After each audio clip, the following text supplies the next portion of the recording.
ایک ریاست کے بادشاہ نے یہ اعلان کروا دیا کہ کل صبح جب میرے محل کا مرکزی دروازہ کھولا جائے گا، تب جس شخص نے بھی محل میں جس چیز کو ہاتھ لگایا وہ چیز اس کی ہو جائے گی۔ اس اعلان کو سن کر سب لوگ آپس میں بات چیت کرنے لگے کہ میں تو سب سے قیمتی چیز کو ہاتھ لگاؤں گا۔ کچھ لوگ کہنے لگے میں تو سونے کو ہاتھ لگاؤں گا، کچھ لوگ چاندی کو، تو کچھ لوگ قیمتی زیورات کو، کچھ لوگ گھوڑوں کو، تو کچھ لوگ ہاتھی، کچھ لوگ دودھ دینے والی گائے کو ہاتھ لگانے کی بات کر رہے تھے۔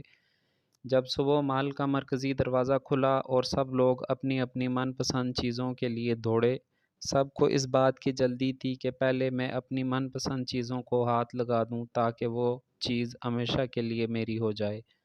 بادشاہ اپنی جگہ پر بیٹھا سب کو دیکھ رہا تھا اور اپنے آس پاس ہو رہی باغ دوڑ کو دیکھ کر مسکرا رہا تھا۔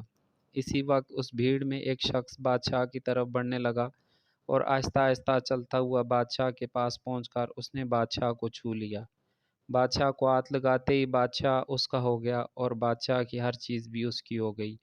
جس طرح بادشاہ نے ان لوگوں کو موقع دیا اور ان لوگوں نے غلطیاں کی، ٹھیک اسی طرح ساری دنیا کا مالک بھی ہم سب کو ہر روز موقع دیتا ہے، لیکن افسوس ہم عقل کے اندھے لوگ بھی ہر روز غلطیاں کرتے ہیں۔ ہم اللہ کو حاصل کرنے کی بجائے اللہ کی بنائی ہوئی دنیا کی چیزوں کی آرزو کرتے ہیں، لیکن کبھی بھی ہم لوگ اس بات پر غور نہیں کرتے کہ کیوں نہ دنیا کے بنانے والے مالک کو پا لیا جائے۔ اگر مالک ہمارا ہو گیا تو اس کی بنائی ہوئی ہر چیز بھی ہماری ہو جائے گی۔